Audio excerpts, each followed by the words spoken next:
Salut les terriennes, salut les terriens, bienvenue dans votre talk du samedi soir. Bonsoir. 4 terriens de choix avec nous ce soir. Anne-Cécile Melfer, bonsoir. Alors vous êtes la porte-parole de l'organisation Oser le féminisme et vous êtes ici ce soir parce qu'on cherchait quelqu'un pour nous servir à boire. Je déconne. Michel Denisot. Michel, bonsoir. Alors, vous êtes ici ce soir en tant que directeur de la rédaction du magazine Vanity Fair. Mais tout de suite, j'aimerais que vous répondiez à la question que tout le monde se pose. Vous pensez quoi du grand journal présenté par cet enculé de sa race d'Antoine Decaune?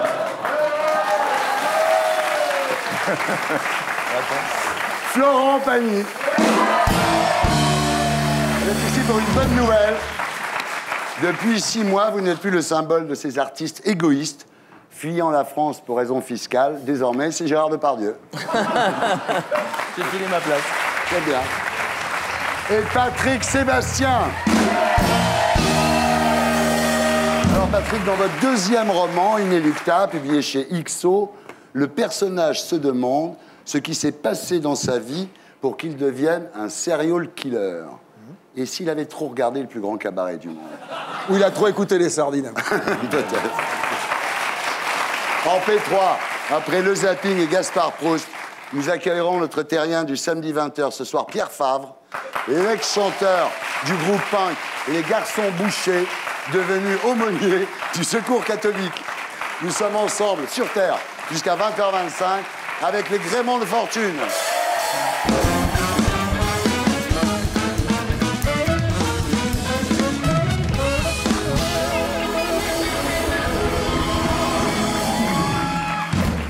Michel Denisot, bonsoir. Ah, bonsoir. Vous êtes l'une des figures historiques de Canal+. Vous étiez là à la fondation de Canal+. On dit même que le premier porno de la chaîne, c'est vous qui aviez prêté une cassette vidéo. C'est vrai. Alors, votre dernier poste sur la chaîne, ça a été animateur-producteur du Grand Journal pendant 9 ans. On revoit quelques images de cette inoubliable émission. C'est la première partie du Grand Journal, on s'éclate. Aujourd'hui, à mes côtés, Vincent Glade. J'ai Twitter. Jean-Michel Apathy. La politique du président. Et Daphné. Et tout de suite, pour commencer, un épisode de Bref. Y a plus, Michel. Fait chier. Notre premier invité écrit des livres, je n'arrive pas à lire son nom sur le prompteur, mes yeux sont trop petits, c'est... machin. J'ai retweeté, hein. On s'éclate. Alors, Bidule, vous pouvez nous parler de votre livre? Je suis pas écrivain, je suis ministre de l'Agriculture. La politique du président. Tout de suite, un épisode de Bref. Y a plus, Michel. Vous me faites chier. Vous avez Twitter? Il parle de quoi, votre livre? J'ai pas de livre. Je voudrais Je parler... ne suis pas d'accord. Tout de suite, Mouloud. Ouais, Michel, je suis avec Monsieur Saucisse, il s'est perdu au salon de l'agriculture. Peut-être que vous pouvez l'adopter. J'ai pas compris. On s'en branle. Voilà, bravo. C'est drôle. Ouais. C'était pas que ça, mais c'était un peu ça. Il y a un peu de ça, ouais. Hein, il y avait un peu de bien ça. sûr, bien sûr. Alors, l'avantage du Grand Journal, évidemment, c'est que si on n'avait pas envie de répondre à une question, il suffisait d'attendre 10 secondes, et puis Michel lançait la pub, et puis on répondait pas. C'était vachement bien. En revanche, il y a certains invités qui revenaient le lendemain pour finir leur phrase. Ça, Ah, vous avez de bons auteurs. très bon. Ouais. C'est quand même le plus gros succès d'audience de la chaîne depuis le début, non? Oui, oui, oui, tout à fait. Et un jour, vous êtes parti. Bah, j'ai fait 9 ans de quotidienne, ça fait près de 1800 émissions. Ouais. J'ai pris beaucoup de plaisir. La 9e année, je commençais à Ouais. saturer. C'est toujours beau, les départs, moi, je trouve.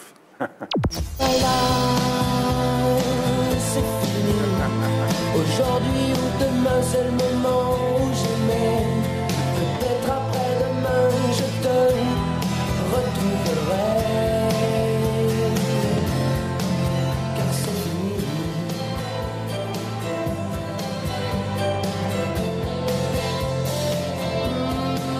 C'est fini.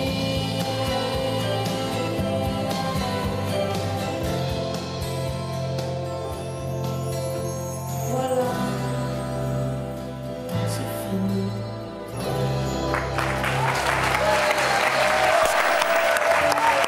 C'est émouvant quand même. Ouais, ça compte beaucoup. Je crois que c'est la période la plus importante de ma vie professionnelle, où j'ai fait des choses très différentes les unes des autres la plupart du temps, même si on fait un peu toujours la même chose dans notre métier, avec des habillages différents. Mais là, c'était l'expérience professionnelle la plus forte. Alors, Michel, tout le monde vous pose la question. Est-ce que vous regardez Antoine Decaune? Je regarde de temps en temps. Je passe souvent les voir au bureau. Ah oui, vous passez quand même un peu. Ah, c'est un peu comme voir son ex avec un nouveau mec. Non, mais... Je ne sais pas de quoi vous parlez, mais en ce qui concerne une émission, quand on l'a créée, qu'elle continue, je trouve ça plutôt satisfaisant. J'avais connu ça dans le passé avec Jean-Luc Delarue, avec Fogiel, que vous connaissez aussi. Voilà. Tu nous regardes, Marco. Tu vois, je suis copain avec lui maintenant. Moi. Alors, Michel, aujourd'hui, vous êtes directeur de la rédaction de la version française du magazine américain Vanity Fair. Et le soir à 19h, vous n'avez pas un petit coup de mou quand même? Ah non, franchement, ça va. J'avais acté le fait d'arrêter le grand journal à peu près au printemps. Et donc j'ai terminé la saison en roue libre, mais dans ma tête, j'étais déjà parti. C'était la première fois dans ma vie, en plus, qu'on me proposait un boulot que je n'étais pas allé chercher. Ah. Donc j'ai apprécié. Alors ce mois-ci, en couverture, il y a Laetitia Casta. Oui. Et puis alors, il y a le classement des 50 Français les plus influents du monde. Donc je n'y suis pas. Pas plus. Non, pas plus que dans la liste des animateurs préférés des Français. Toi non plus, d'ailleurs. Non plus, je ne suis pas, moi. Alors le premier, c'est Daft Punk. Pas très étonnant. Christine Lagarde et Ducasse. Et alors ce qui est incroyable, c'est qu'Hollande est 23e et DSK 26e. Finalement, c'est pas très grave de ne pas avoir été président de la République, parce qu'il est juste 3 cases derrière le mec qui est président de la République. Oui, là, on prend en compte ce que fait Dominique Strauss-Kahn aujourd'hui, c'est-à-dire qu'il donne des conseils financiers à plusieurs États importants dans le monde, et il rayonne beaucoup dans le monde, il donne beaucoup de conférences. Voilà, c'est son savoir d'expert financier. Alors, Anne-Cécile, vous serez peut-être choquée d'apprendre que dans les 50, il y a 14 femmes et 36 hommes. Non, mais pour le coup, si c'est effectivement une liste d'influence, il se peut qu'il y ait de la justesse dedans. C'est-à-dire qu'en fait, aujourd'hui, les milieux de pouvoir, qu'ils soient économiques ou politiques, ils sont majoritairement dominés par des hommes qui, d'ailleurs, se font des réunions entre hommes, avec des blagues entre hommes, et même les milieux médiatiques. Enfin, là, ce plateau, par exemple, ce soir, il n'est pas paritaire.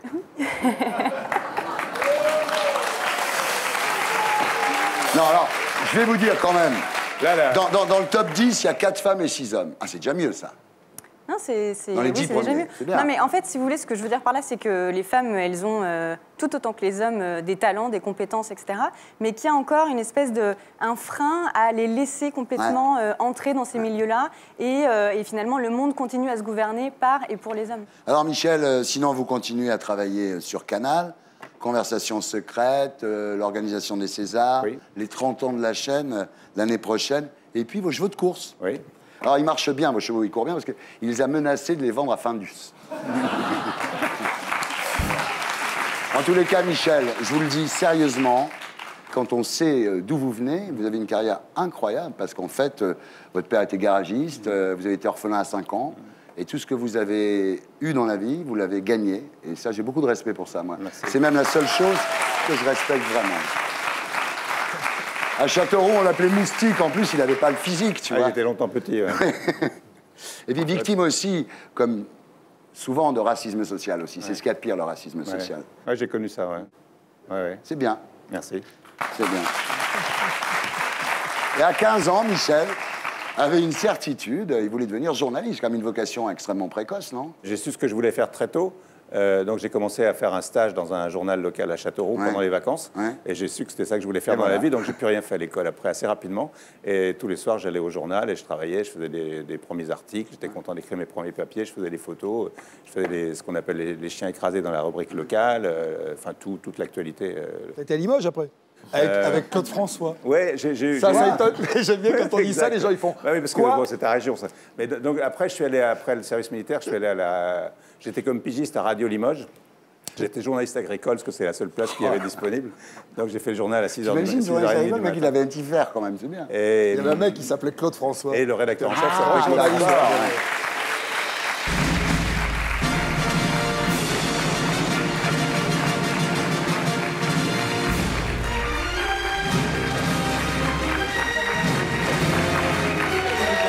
C'est un hommage.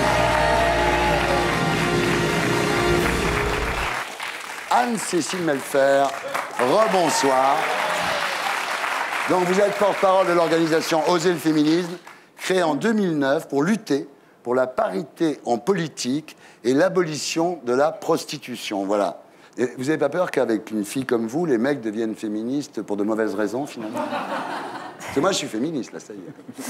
Non, mais l'important, c'est qu'en fait, notre message soit entendu et qu'effectivement, on convainc femmes et hommes que l'égalité, c'est quelque chose vers lequel il faut tendre, en fait. Ça vous fait quoi de rencontrer Patrick Sébastien? Pour vous, c'est un cauchemar qui se réalise? J'avoue que j'ai un peu peur de ces blagues, mais... Ah ouais. De mai. Blagues, mais... ouais. Ce que je trouve formidable, c'est que quand on se bat, comme tu te bats avec intensité, pour qu'on évite les a priori sur les femmes... Oui, sur les êtres humains en donc, général. Donc, il ne faut pas avoir des femmes, a priori sur les non. autres. Tout à fait, non, mais c'est la moindre des choses. Tout à fait, mais donc c'est, voilà, à vous de Parce que là, prouver tu me parles de mes blagues comme si j'étais une entité de blagues. Non, non, mais je ne suis connais pas pas fait d'autre que de chose ça. que vous, pour l'instant. Ce qu'il faut dire à nos amis téléspectateurs, c'est que Anne-Cécile défend la cause des femmes, mais n'est pas fémène. Oui, je sais. Ah oui. Ah non, elle montre pas ses seins. Ils baissent un peu la clim, non? En fait, là, c'est là, je m'y attendais un peu. Ouais. Ceci étant, quand même, c'est bizarre de manifester à poil pour combattre le sexisme. C'est comme déclencher une bagarre dans une manifestation pacifiste. Non, mais je veux dire, La nudité dans les formes de protestation, ça peut être hyper intéressant. Après, c'est vrai que sur ces sujets-là, spécifiquement, parfois, ça peut être compliqué, effectivement, de pas être en train d'envoyer des mauvais messages. Ouais. Alors, vous vous battez donc pour l'abolition de la prostitution. La loi sur la pénalisation des clients est passée. Il y a la loi, il y a les 75%. C'est pas très sympa pour les footballeurs, tout ça. Ouais, en même temps, on se bat pas pour eux, ouais. Grâce à vous et à Najat Vallaud-Belkacem, les prostituées vont se dire, tiens, j'ai plus de clients, voilà. Et elles vont se recycler en institutrices, vous pensez? Ce qui est intéressant dans la loi, justement, c'est qu'il y a des vraies mesures pour des alternatives à la prostitution. Plus de 90% des personnes prostituées que vous pouvez rencontrer dans la rue, quand vous leur demandez ce qu'elles aimeraient faire autrement, elles vous disent toutes qu'elles aimeraient sortir de la prostitution si elles pouvaient. C'est ça la réalité de la prostitution, hein. C'est juste des femmes qui sont dans la misère ou qui sont forcées par quelqu'un, par un proxénète ou autre. Vous pensez qu'il n'y en a aucune qui le font parce que ça leur convient, envie et que ça leur convient, que ça leur apporte bien en peu de temps et que quelque part elles font ça pendant un temps en se disant qu'après elles vivront ailleurs avec des moyens. Est-ce que vous ne pensez pas que ça existe? Moi, ce que je pense de la prostitution, c'est qu'à partir du moment où une femme, elle n'aurait pas un rapport sexuel avec vous si vous n'échangiez pas de l'argent, ça veut dire qu'elle n'a pas envie de vous. Et une femme qui a un rapport sexuel avec vous quand elle n'en a pas envie, eh ben, c'est douloureux, c'est difficile. Et en fait, il y a des conséquences psychotraumatiques à long terme, surtout quand en fait, vous avez plusieurs comme ça, hommes, dans la journée, avec laquelle, voilà. Donc en fait, c'est quelque chose qui est hyper violent. Ce que je veux simplement essayer de comprendre, c'est que là, vous généralisez comme si elles étaient toutes comme ça. Moi, je pense quand même qu'il y a forcément un pourcentage de femmes qui s'y retrouvent très bien dans cette activité et qui, à la fin, trouvent qu'elles y gagnent plus qu'elles n'y perdent. Il y a des filles qui s'y retrouvent très bien, qui l'ont choisi. C'est pas l'homme qui impose quelque chose, c'est elles qui ont choisi ça. Oui, qui ont vraiment choisi, qui n'ont pas de proxénète. Mais de toute façon, elles vont plus bosser sur le trottoir.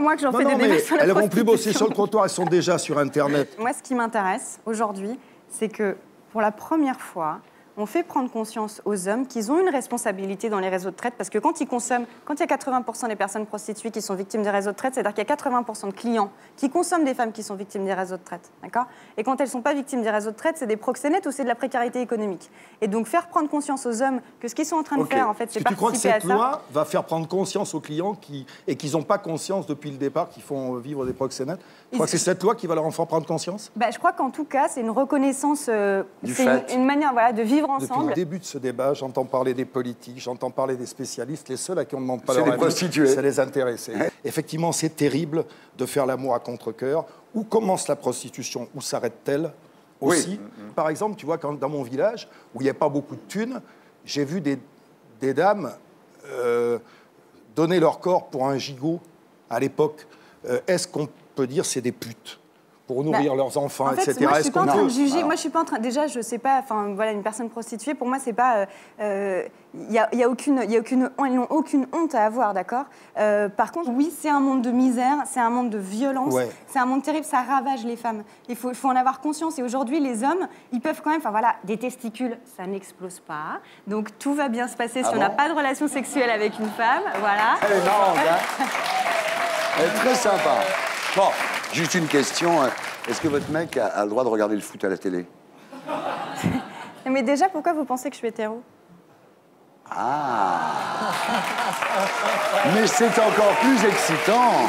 Florent Pagny, rebonsoir. Vous êtes ici ce soir pour nous présenter un merveilleux cadeau de Noël. On regarde. Offrez-vous le nouveau disque de notre chanteur rebelle, Florent Pagny chante Noël.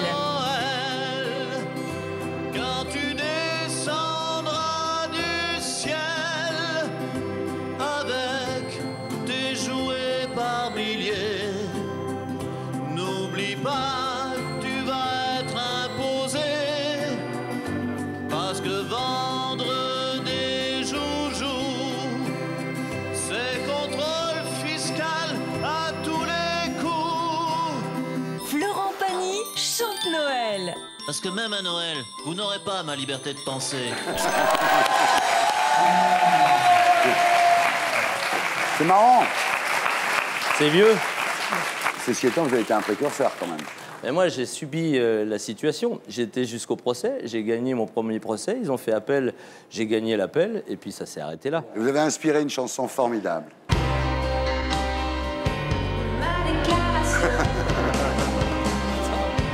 Une déclaration, la déclaration. Formidable chanson qui vous est consacrée. Alors aujourd'hui, votre déclaration, vous l'avez faite aux USA, non? Vous êtes résident américain, vous avez une green card. Exactement. Ouais. Je vis en Argentine ouais. Et je suis en France. Voilà. Et je paye des impôts en France parce que la règle française, c'est toutes les représentations, c'est sur le territoire français. Si j'ai des salaires, mais j'en ai pas, c'est des droits d'auteur, mais j'ai fait plus de chansons, alors j'ai pas de droit, c'est aux États-Unis. Voilà. Et puis en Argentine, je paye des impôts sur les exploitations. Et aux États-Unis, c'est 34% donc. C'est 34, mais il y a beaucoup plus de déductions. On arrive presque à 28. Je vous conseille d'y aller. Ouais, ça fait rêver. Hein. Mais vous êtes plus français alors? Ah, mais je suis citoyen du monde. Ouais. Mais je suis français, bien sûr. Il y a beaucoup de gens déçus quand vous avez dit je suis plus français parce qu'ils pensaient que vous alliez dire je suis plus chanteur.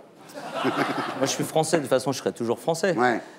Maintenant, en effet, je partage ma vie et ma moitié est argentine. Mes enfants sont français et argentins et je partage ma vie entre ces deux pays. Ah oui, donc vous en donnez moins finalement des concerts en France?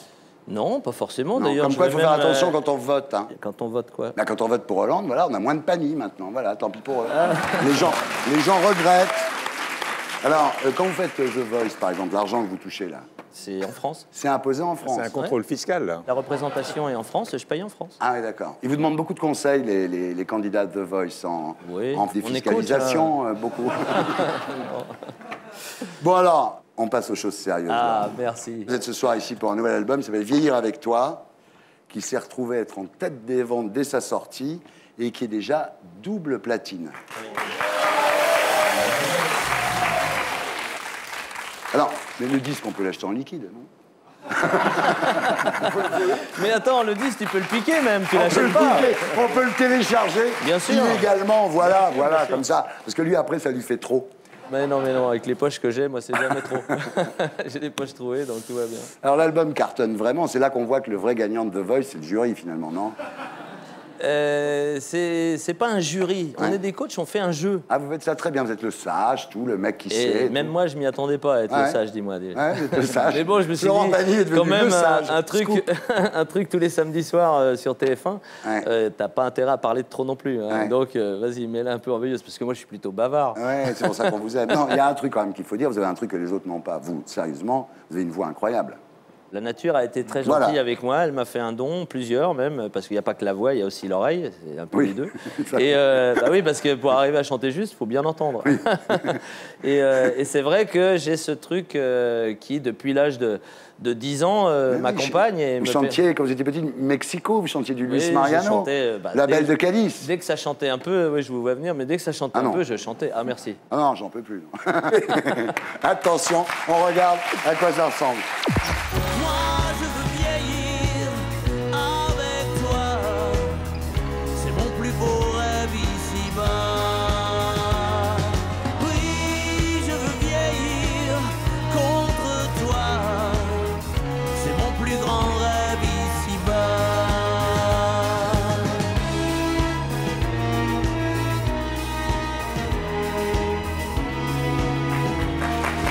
Voilà, Florent Pagny, Vieillir avec toi, extrait de l'album éponyme. C'est Calogero celui-là, hein, l'album. Tout l'album, composé et réalisé par Calogero. Et Lionel Florence pour les paroles. Lionel Florence, Marie Bastide, Marc Lavoine. Marc Lavoine aussi, Christophe Cirillo et Emmanuel Cosso-Mérable. Alors, cet album, évidemment, Vivre avec toi, c'est une déclaration d'amour à Azucena. Ça fait 20 ans que vous êtes ensemble. Oui.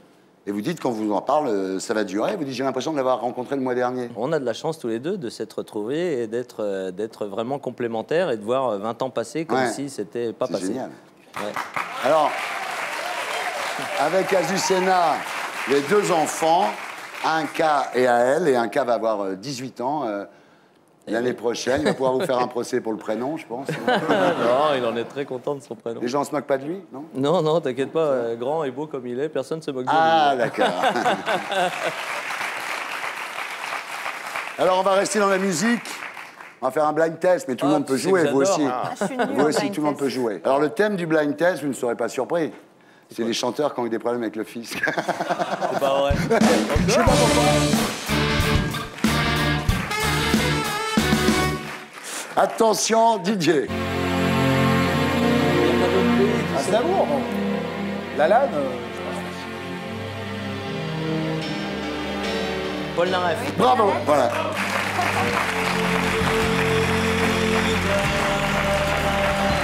Ah non, Mario. Mario. Il va bien. Ouais. Il va bien. Ouais. Attention, Didier. On peut avoir des problèmes avec le fisc. Richard. Bravo. Ça fait un partout, là. Ce qui est bien, c'est de trouver sur l'intro, ouais. Attention. Johnny. Voilà, Johnny. bravo. Ah bah Dieu.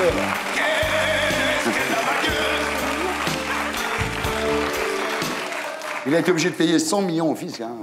Ah ouais, Johnny, hein, c'est chaud quand même. Hein. Ouais. Vous, c'est moins quand même. Hein. Ouais, bah je gagne moins. Hein. Ouais. Attention, Didier. Richard Anthony. Richard Anthony, ouais.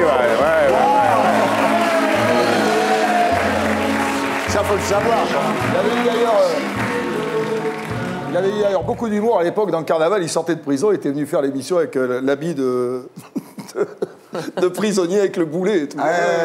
Oui, il était en prison. Il était en prison, oui, absolument, à Pontoise, et il a fallu que ses proches rassemblent 152 000 € pour le faire sortir. C'est là que tu restes à des potes, hein. Sinon tu restes. Hein. Attention, Didier. Oh là. Facile. Anne-Cécile, laisse-la gagner, voilà. Bravo.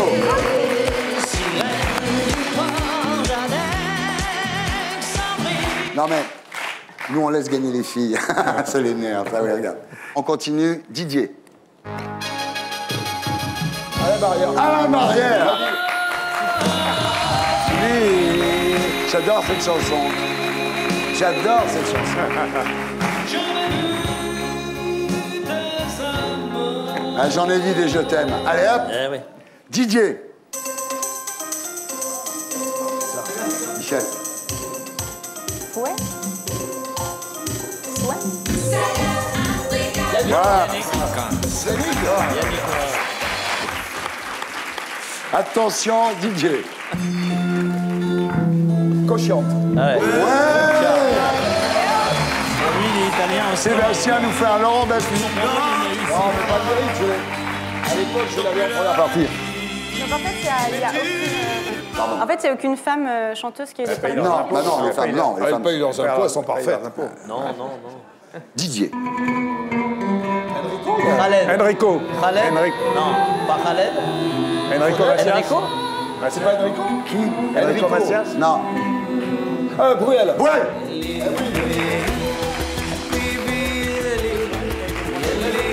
J'adore cette chanson.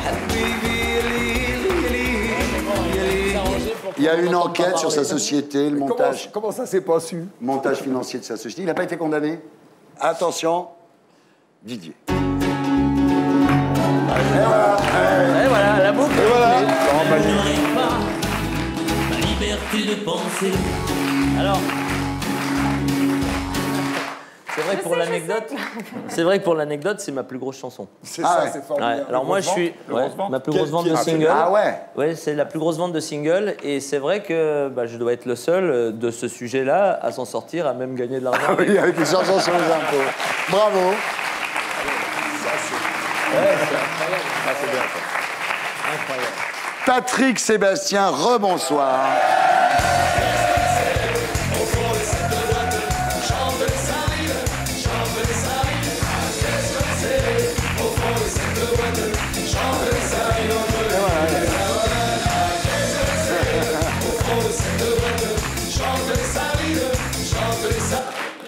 Pas exagéré quand même, hein, bon. Et voilà. Et tu vois, ils la connaissent. Ouais. Les chansons à la con. Il pourrait composer votre prochain album, hein. Ça s'appelle un succès populaire. Il vous ferait une chanson qui s'appellerait le Fisk Fucking. Mais c'est vrai que c'est un vrai pied de voir dans une feria 5000 mecs chanter mes chansons, ça me fait vachement plaisir. Hein. Puis maintenant, je fais des boîtes de nuit en plus, avec des jeunes, ça m'amuse. Alors en France, il faut le savoir, les mariages, c'est Patrick Sébastien, les enterrements, c'est Benjamin Biolay. Hein. Je fais les enterrements aussi. Ah, tu fais les enterrements aussi. J'ai des gens qui ont voulu avoir le petit bonhomme à l'enterrement. Mais les sardines, c'est formidable. Qu'est-ce qu'on est serré au fond de cette boîte? C'est magnifique pour les enterrements. Alors, ce qui est nouveau quand même, c'est qu'il y a une espèce de phénomène de mode autour de vous. Il y a une hype. Sébastien, ça a commencé avec Cyril Hanouna. Hanouna a commencé à faire les danses d'épaule et puis c'est parti. Voilà. Puis ça s'est retrouvé partout. Et il y a son copain Sébastien Patoche qui vous a qui dédié une chanson. Et quand il pète, il trouve son slipper. Et quand il pète, il trouve son slipper. Et quand il pète, il trouve son slipper. Non. Ça, c'est pas Patrick Sébastien. Patrick Sébastien n'est pas vulgaire. Non, c'est pas ça. C'est que quand il fait ça, tout le monde crie que c'est si c'est moi qui l'avais fait au premier degré, qu'est-ce que j'aurais pris? Mais ce qui est formidable, c'est que la parodie de vous avez créé un style. Je suis ravi. C'est comme du Patrick Sébastien. Je n'ai pas créé un style, j'ai repris ceux avec quoi j'ai grandi. Et je suis très fier de l'endroit où j'ai grandi. J'ai grandi dans le sud-ouest avec des chansons de fête, avec des bandas, avec des fanfares qui jouaient faux. C'est ma culture. Voilà. J'y peux rien. Je suis né là-dedans. Et elle n'est pas pire qu'une autre. Et l'année dernière, la chanson de Sébastien Patoche, l'été dernier, a été devant Daft Punk. Non, mais c'est fou. Non, mais tu vois. Mais ça a toujours été ça, ça a toujours énervé. Quand mes copains avaient fait 20 boire un petit coup à la maison à l'époque, tu te rappelles, ça avait énervé tout le monde. Ils avaient été chansons de l'année devant Michael Jackson. C'est horrible. C'est l'exception culturelle. Voilà. Bah ouais, alors, c'est les ça, Gaulois. c'est qu'à un moment, et c'est souvent en temps de crise, justement, c'est qu'à un moment, les gens en ont tellement plein le dos qu'on leur donne des leçons, qu'on leur dit ce qu'il faut écouter, ce qu'il faut faire, etc., qu'ils décident de choisir eux-mêmes. Alors, les plus grands groupes de rock'n'roll du monde reprennent vos titres. C'est incroyable. On regarde. Alors une fois qu'on a la musique, une fois qu'on a le public, il faut des danseurs et des danseuses qui, souriants, qui tapent aussi dans les mains. Et maintenant j'explique. Pour faire une chanson facile, faut d'abord des paroles débiles, une petite mélodie qui te prend bien la tête et une chorégraphie. Pour bien faire la fête, dans celle-là on se rassemble à 5, à 6 ou 7. Et on se colle tous ensemble en chantant à tue-tête. Ah, qu'est-ce qu'on est serré au fond de cette boîte. Chante les sardines, ah, qu'est-ce qu'on est serré au fond de cette boîte. Chante les sardines. Alors, c'est marrant parce que c'est bien foutu et en même temps, quand on a fait dans la bouche au début, donc quand on a fait la fête de la musique à Marseille, c'était avec l'original, il y avait 150 000 personnes. Il y avait Hanouna sur scène avec vous. C'est formidable, c'est vrai. Ça, c'est les Foo Fighters, mais vous êtes repris par des groupes comme les Rolling Stones, Led Zeppelin. Ça, c'est des faux. Mais par contre, c'est vrai c'est des faux. Il y a plein de versions. Non, mais il y a plein de versions. Il y a des versions des sardines, les mecs tout seuls au piano. Il y a des chanteurs lyriques qui font ça. Alors la musique, ça marche. La télé, ça se passe très bien aussi. Vous avez récemment battu les enfants de la télé d'Arthur. C'est ça, la magie d'un contorsionniste chinois qui se mouche avec les pieds. Ça marche. Ça fait surtout 15 ans qu'on fait le cabaret. Ça fait 30 ans que je fais de la télé, que je me fais plaisir. Mais il n'y a que le public qui me tient, c'est tout. Il n'a pas intérêt à me lâcher parce que je n'ai pas les amis qu'il faut pour rester autrement. En même temps, pourquoi vous faites toute cette audience? Il n'y a plus de pub sur France 2, ça sert à rien. Tu sais, j'ai le record d'audience des émissions à la télé, à part le foot, qui doit être de 18 millions de téléspectateurs. Oui, bah oui, le grand bluff. Mais ça veut pas dire grand-chose. C'est énorme, le grand bluff. Ça veut pas dire grand-chose. Bon, alors, et puis, il y a les livres. C'est du plaisir. Donc, il y a eu le premier, là, qui n'était pas sous votre nom, celui-là. Ça s'appelait La cellule de Zarkane. Voilà. où j'avais maigri de 10 kilos, je m'étais rasé la tête, j'étais allé chez Ruquier, j'avais fait ça anonyme. Et tout le temps où je me suis appelé Joseph Loupski, j'ai eu des critiques dithyrambiques, j'ai eu des mecs formidables. Et le jour où ils ont su que c'était moi, ils n'en ont plus parlé. Mais c'était le but de l'expérience. Mais ça, je m'y suis habitué depuis très longtemps. Ça n'empêche pas le plaisir que j'ai. Oui. Parce que moi, ma formation, c'est une formation de lettres au départ. Bah, à la fac de lettres de Limoges. De Limoges, comme lui, oui. Mais je suis tombé là-dedans parce que je me suis aperçu que... Elle est bien, cette fac. Les gens le futile était plus agréable. Non, en fait, je suis tombé sur un prof de philo qui m'a fait passer le bac en candidat libre et qui m'a... Il picolait, il jouait au poker, et on était 2-3, il nous a dit, les enfants, il ne faut pas vivre pour penser, il faut penser à vivre. Donc appliquez-le. Alors, le livre, vous publiez chez XO un roman, votre deuxième roman, intitulé Inéluctable. Alors, c'est un roman très noir, hein. C'est un serial killer qui enquête sur ses propres pulsions. Et moi, ce qui me surprend encore plus, c'est comment on peut faire le plus grand cabaret du monde, un livre comme ça. Mais c'est incroyable. Mais parce que c'est ce qui m'intéresse. Schizo, quoi. Non, c'est ce qui m'intéresse, sûrement quelque part, mais c'est ce qui m'intéresse dans la vie, passer de tout à tout. Ouais. Et c'est vrai que l'endroit où je suis le mieux, c'est isolé, parce que je suis un solitaire. Et plus la vie qui avance est emmerdante et triste et basée sur des fausses valeurs, le livre, c'est fabuleux. Alors le pitch, c'est l'histoire de Joe, chauffeur routier, 32 ans, qu'on surnomme le cintre, enfant de la DAS, qui aime Rosa, qui est la comptable de la boîte où il bosse, et il va jusqu'à lui donner 6 orgasmes par nuit. Ça, c'est un détail. Non, le plus important, c'est que ce mec est... C'est pas un détail, c'est très important. Non, tu vois, ce que j'aime dans ce personnage, c'est que c'est vraiment... Il tue quand même 13-14 personnes tout à fait innocentes, et on a de la sympathie pour lui. Ouais. Et la phrase, pour moi, la plus importante du livre, c'est que tous les coupables sont des victimes, mais que ce n'est pas une excuse. Ouais. Ça veut dire que ce type, et ça rejaillit sur plein de choses de la société. Le pédophile, aujourd'hui, qui se défend en disant « oui, mais j'ai été violé dans mon enfance », c'est une explication. En aucun cas, c'est une excuse. Donc après l'homme de télé, l'homme de cinéma, l'homme de théâtre... Non, mais c'est la même chose. Ah, c'est la même chose que les sardines, quand même. Non, les sardines sont beaucoup plus difficiles à écrire. Ah. Je te promets, lui qui fait des chansons populaires, c'est très difficile à écrire une chanson populaire. Donc, vous dites souvent vivre avec la mort. Ouais. Eh bien, ça vient d'arriver. On va faire une interview jugement dernier.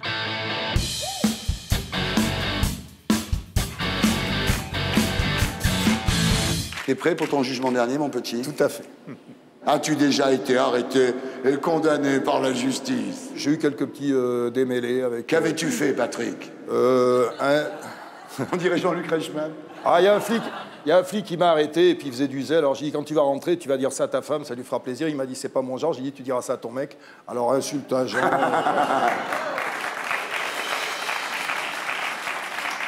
Entre autres. As-tu déjà pensé à tuer quelqu'un? Je crois que la personne que j'ai pensé le plus à tuer, ça a été moi. Ouais. Oui. As-tu déjà ri en voyant un handicapé? Avec un handicapé, ouais. As-tu déjà couché avec une fille trop jeune? C'est pas mon truc, par contre, avec une très vieille, ouais. Ah ouais. Non, les très jeunes, c'est pas mon truc. Maintenant, la question de mon ami Florent Pagny. Ouais.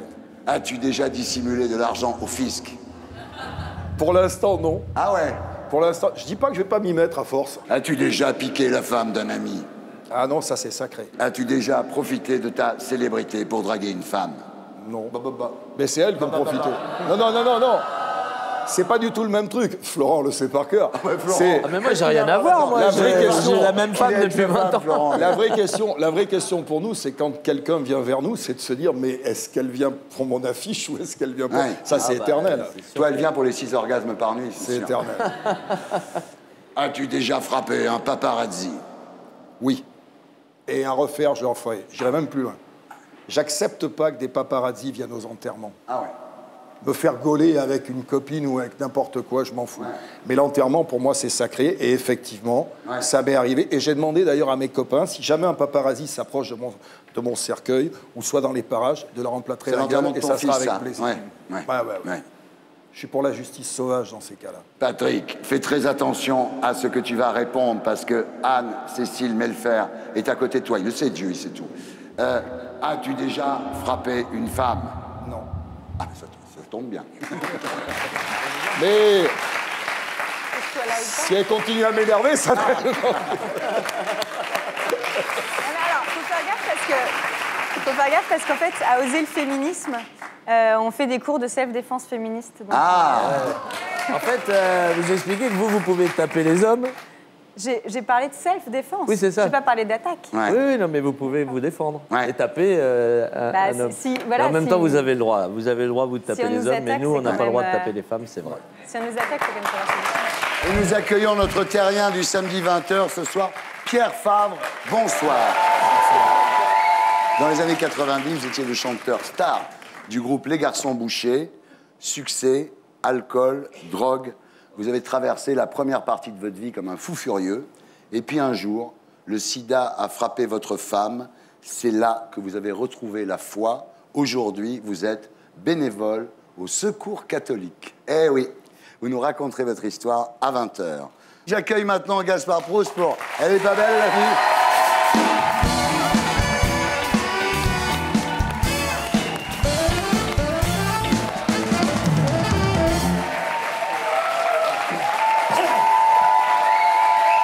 On se calme. Non, je suis un peu gêné là parce que je me demande si c'est pas un peu indécent de venir alors que tant de gens portent encore le deuil de Mandela. Ouais. C'est vrai que, enfin, nous les blancs, on n'a pas de figure comme ça. Non. Non, non. Enfin, tu vois, quelqu'un qui aurait fait de la prison, qui à un moment aurait été libéré, qui aurait décidé de fonder un parti, qui aurait choisi une iconographie un peu hindoue pour montrer son ouverture d'esprit et qui à un moment, tu vois, se serait battu pour le droit des blancs à avoir un espace vital. En Europe, on n'a jamais connu ça. Finalement, Mandela, je trouve que c'est une sorte de Lilian Thuram, mais avec une vie plus facile. Ouais. Non, mais c'est vrai, Mandela, il était maintenu à l'écart des Blancs, alors que Thuram, il devait jouer avec. Tu vois,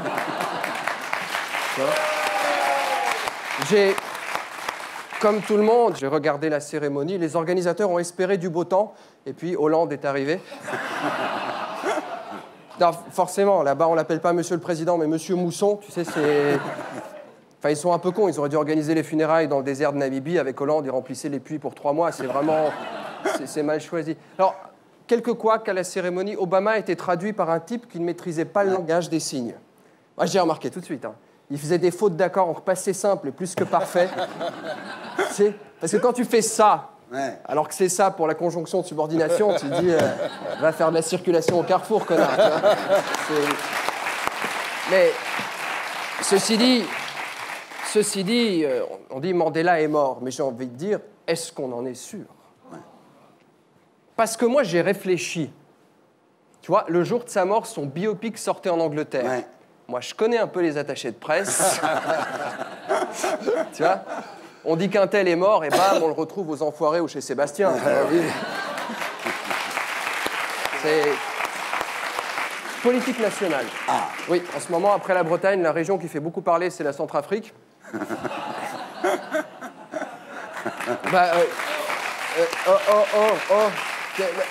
La grande rengaine, on devrait pas intervenir tout seul. Comment ça? C'est chez nous. Il ne manquerait plus qu'on délègue la sécurité intérieure aux Boches et aux Américains. Enfin, on a vu ce que ça a donné. Hein. Des panneaux de signalisation écrits en gothique ou le jazz, je sais pas ce qui est pire. Hein. Non mais, Hollande a dit 2 soldats sont tombés pour la France. Donc c'est chez nous. C'est chez nous. À un moment, ça suffit. Les zones de non-droit, ça suffit. Oui. Les flics peuvent aller partout. Bien sûr. Alors, bien sûr, non. C'est tout ça, c'est une blague, c'est des pitreries. Évidemment, c'est pas chez nous. Mais c'est vrai que les us et coutumes là-bas ne sont pas les mêmes. Ici, quand tu mets des faux Lacoste et des claquettes, c'est pour boire un pastis avec le voisin. C'est pas pour le découper. Tu vois? Et moi, je trouve que c'est normal que Hollande se soit intéressé à la Centrafrique. C'est vrai que quand tu regardes la carte de l'Afrique, la Centrafrique, c'est au milieu, on dirait la Corrèze. Oui. C'est super bien isolé, pas d'accès à la mer, que de la forêt, et culturellement, que des bibelots que kiffe Chirac.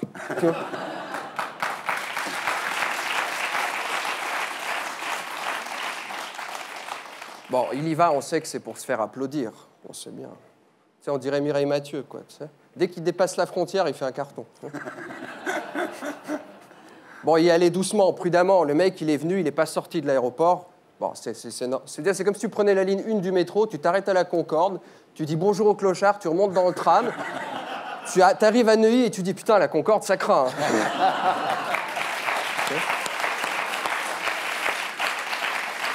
Alors, j'ai regardé les attributs de la Centrafrique, il paraît que système scolaire calqué sur le système français. Bon, il y a 7 chirurgiens pour tout le pays. Enfin, 2 si tu enlèves les vétérinaires. Et pas vraiment, donc pas vraiment d'industrie. Système éducatif nul. Tu m'étonnes que Hollande s'y sente à l'aise. Restauration. Un cafetier niçois propose 3 prix différents pour son café. Un café, c'est 7 €. Un café, s'il vous plaît, c'est 2,50 €. Bonjour, un café, s'il vous plaît, c'est 1,40 €. Il paraît que c'est une manière de lutter contre l'impolitesse. C'est quand même frustrant. Hein. Moi, je préférais le payer 15 € juste pour lui dire hey, enculé, le café, c'est quand?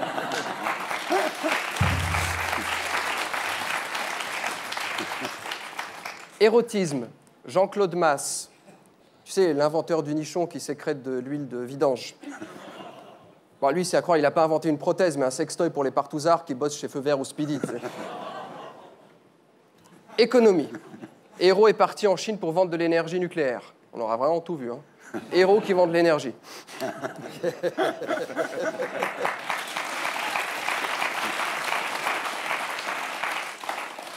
Icône gouvernementale. Alors, Montebourg s'est encore énervé chaque semaine. Qui l'eût cru, hein, le gars de Bourg-en-Bresse, teigneux comme un Corse à qui on vient de retirer son permis de chasse. Le type, il a tout fait. On va foutre dehors Mittal, on va nationaliser Florange. Il a rien, je veux dire. On dit que Montebourg n'est pas entendu. C'est faux. La preuve, s'il n'était pas entendu, en face, personne rigolerait. Hein.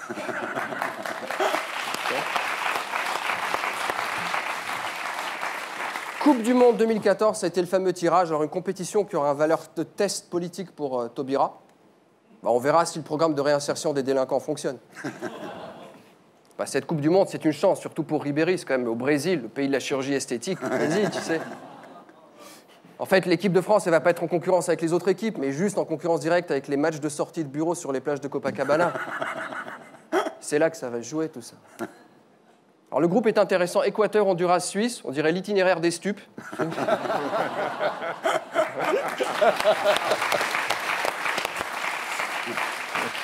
Depuis les pays producteurs jusqu'à celui qui accueille l'argent des cartels. En fait, on n'y va pas pour jouer au foot, mais c'est juste pour prendre des contacts pour les futurs go-fast. Fait divers.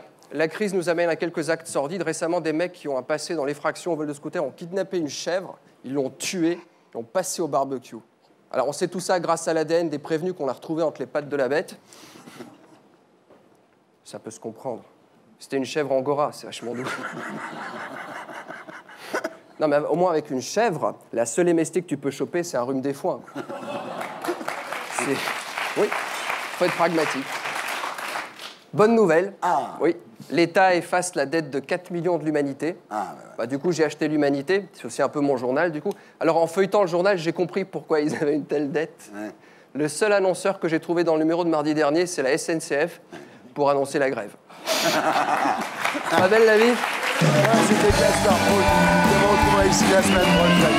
Et d'ici là, demain, à 15h sur Canal et sur canalplus.fr. Terrien. Suivez l'actu de SLT sur Twitter, commentez en live via le hashtag SLT. On passe maintenant à notre terrien du samedi 20h.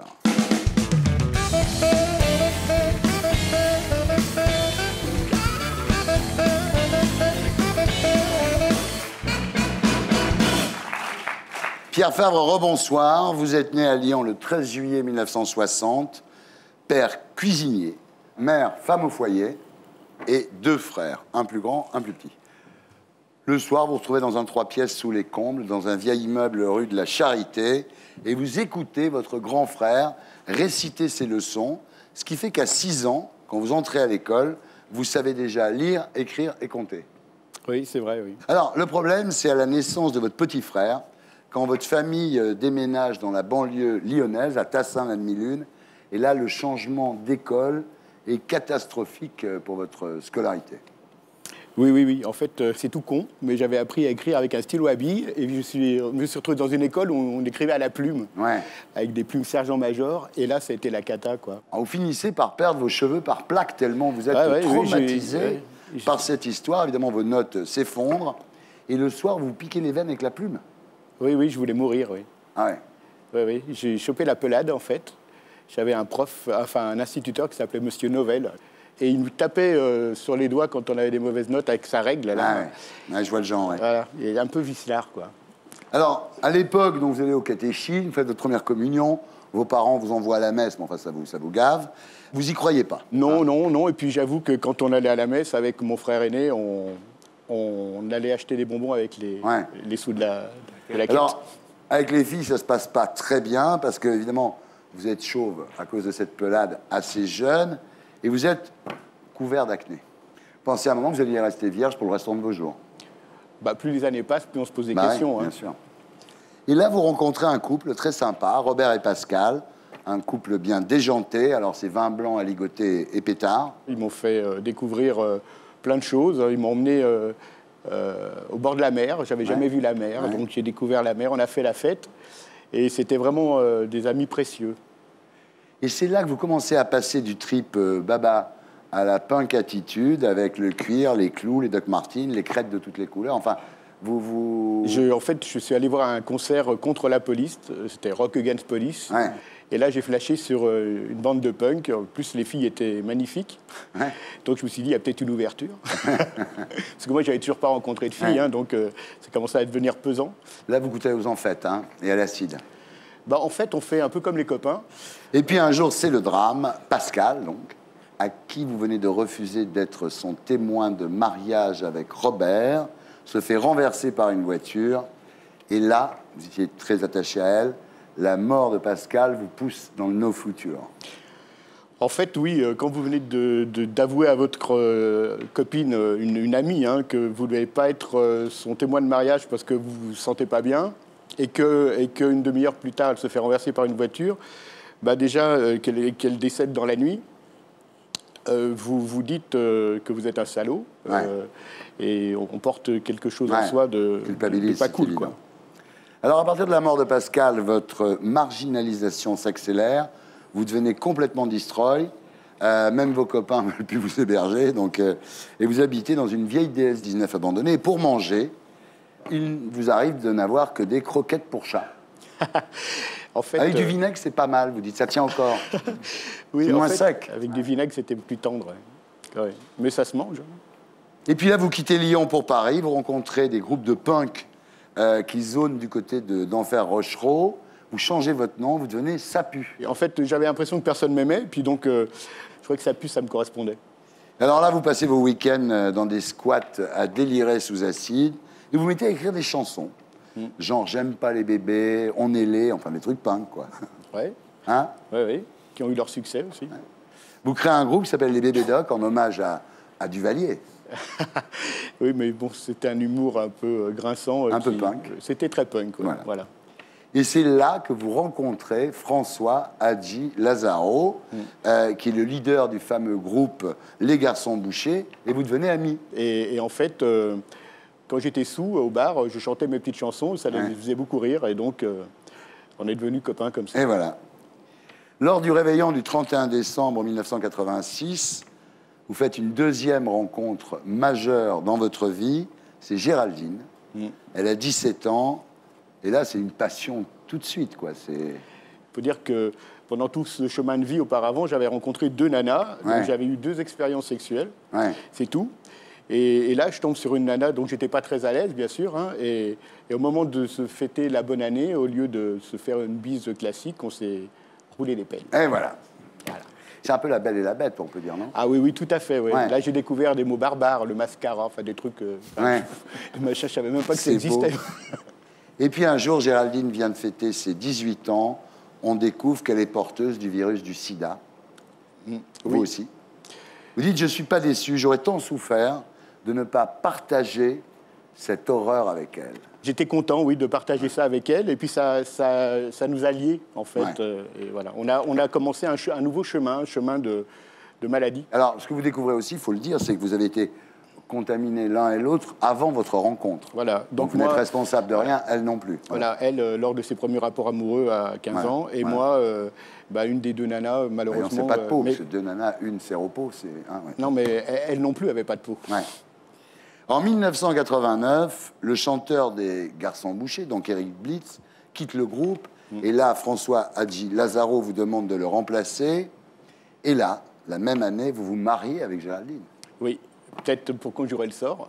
En fait, vous savez, comme on ne savait pas combien de temps on allait vivre, on nous parlait à la télévision de cette maladie qui était la maladie des homosexuels. et on ne savait pas combien de temps on allait vivre. Alors, parallèlement, ça marche très bien pour vous. Le groupe Les Garçons Bouchers marchait très bien. Vous découvrez les concerts, la télé, les interviews. J'ai reçu. Et ouais, moi aussi. Enfin, on a fait un truc sur lui dans Lunettes Noires, regarde. Du Beaujolais, du bon et du café, avec une robe rubis, comme celle que je t'ai achetée. Pourri et blanché, ma soif de te revoir, on doit aller mon chaleur dans le pressoir. Voilà Les Garçons Bouchers, filmé par Sylvain Bergère. C'est une reprise de No Milk Today de Herman Hermits. Ouais. Et ça s'appelle Il y a du Beaujolais, évidemment. Et alors, à chaque nouvel album, vous partez en tournée, Varsovie, Montréal, New York, Los Angeles, Moscou. Malheureusement, pendant ce temps-là, la maladie de Géraldine progresse, elle perd ses ongles, ses cheveux, elle finit par être plus très bien, elle s'endort à table, enfin, je veux dire, elle est très affaiblie. Vous partez vous installer dans le sud, et là, elle, qui a toujours été tellement courageuse, tellement battante, elle capitule, elle commence à avoir des troubles du comportement, elle ne peut plus parler à un moment. Oui, en fait, elle a contracté ce qu'on appelle une encéphalie de VIH, c'est-à-dire que le virus a touché le cerveau, les encéphales ont touché la boîte crânienne et lui ont provoqué une maladie psychiatrique. Et donc, elle a fait une mélancolie. Elle est devenue paranoïaque et il a fallu que je signe une autorisation d'internement. Et ça, c'est terrible de signer une autorisation d'internement pour son épouse dans l'hôpital psychiatrique parce qu'on sait quand elle rentre, mais on ne sait pas quand elle sort. Et là-bas, en plus, elle subit des électrochocs. Elle a subi 22 séances d'électrochocs quand elle était dans cet hôpital Géraldine. Voilà. Alors finalement, elle sort de l'HP. Elle est faible, mais elle a toute sa tête. Mais la maladie continue malheureusement inexorablement d'avancer. Et là, un jour, sans y penser, vous vous mettez à prier. Vous appelez le Seigneur pour sauver votre femme. Voilà, parce que j'avais besoin qu'on m'accompagne pour la porter comme ça dans sa maladie, parce que Géraldine, qui était une fille magnifique, est devenue une brindille toute fragile. Et donc là, ça a été nécessaire pour moi de me rapprocher de ce Jésus. Dieu sauve quand même, ça veut dire. Alors elle décline irrémédiablement, évidemment. Il faut la soutenir, l'accompagner aux toilettes, la laver. Et vous dites cette phrase extraordinaire à ce moment-là, « Dieu, que ces moments sont beaux ». Un jour, Géraldine, elle m'a dit, je crois que c'est le plus beau mot d'amour qu'elle m'a dit, elle m'a dit « Pierrot, tu es bon, tu es bon ». C'est comme si elle me montrait un miroir et qu'elle me montrait comment j'étais devenu, moi qui pensais qu'à moi, à mon mal-être quand j'étais punk. Et puis là, finalement, inconsciemment, je m'étais mis à son service. Et c'est vrai que l'accompagnement d'une personne en fin de vie, qui plus est son épouse, c'est vraiment quelque chose de puissant et j'ai découvert ce qu'était la vraie tendresse, en fait. Géraldine meurt, le soir des funérailles, vous n'arrivez pas à dormir. Machinalement, vous ouvrez un petit livre de prières que vous trouvez au fond d'un tiroir d'une table de nuit. Et là, vous découvrez que l'accompagnement de Géraldine vous a inoculé un nouveau virus, pas mortel celui-là, le don de soi. Voilà. Oui, je suis tombé sur une prière eucharistique qu'on attribue à Thomas d'Aquin. La Dorothée dévotée, c'est une magnifique prière. Et là, il s'est passé quelque chose de particulier, c'est que moi, j'en avais pris des acides, des choses comme ça, qui me mettaient dans un état second. Et là, il y a quelque chose qui m'a dépassé, c'est-à-dire que chaque mot que je lisais, chaque ponctuation, chaque virgule, prenait un sens démesuré. Il y avait un truc qui me dépassait, quoi, comme une présence qui me dépassait. Vraiment un truc bizarre. Et évidemment, j'ai eu la trouille.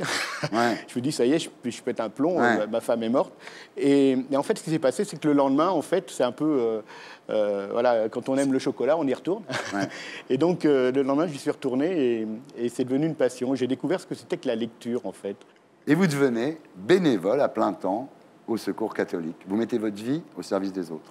Voilà, en fait, j'avais pas d'a priori au départ. Ça aurait pu être n'importe quelle association. J'avais rien contre, rien pour le Secours catholique. Il s'avère que dans le village où j'habite, il n'y avait que le Secours catholique. J'y suis allé, et puis et là, ça a été le début d'une belle aventure. Aujourd'hui, vous dites, j'ai trouvé la vraie gloire quand je me suis mis au service des gens. Et oui, parce qu'en fait, la petite gloriole du chanteur des Garçons Bouchers, on avait un discours très engagé, voilà, mais ça ne restait que des mots.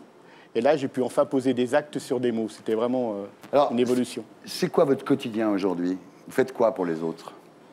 En fait, au Secours catholique, on fait de l'accompagnement global. C'est-à-dire qu'on ne fait pas que du distributif de nourriture et de vêtements, Maintenant, on associe les personnes à leur redressement, à leur mieux-être. D'accord. Voilà, donc c'est un travail, ça commence par des entretiens. On essaye de savoir ce qu'ils attendent de nous, quels sont leurs talents, et en fonction de leurs talents, on essaye de trouver des solutions à leurs problèmes. Et donc, du coup, l'accompagnement de personnes devient passionnant. Ça fait du bien de vous voir.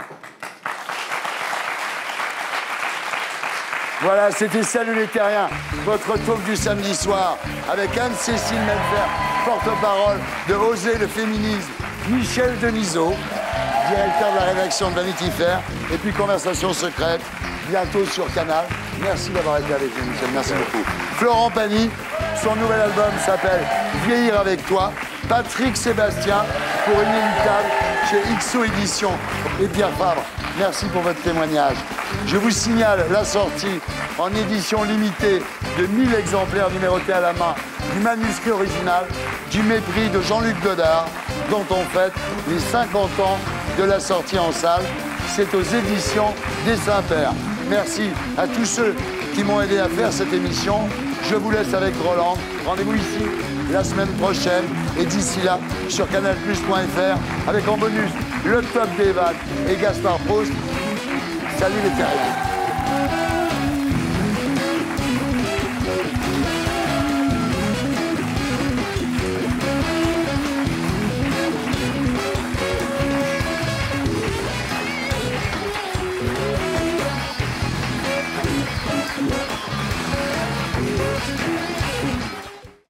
Et pour être sûr de ne rien rater de Inarditube, abonnez-vous et mettez un pouce bleu.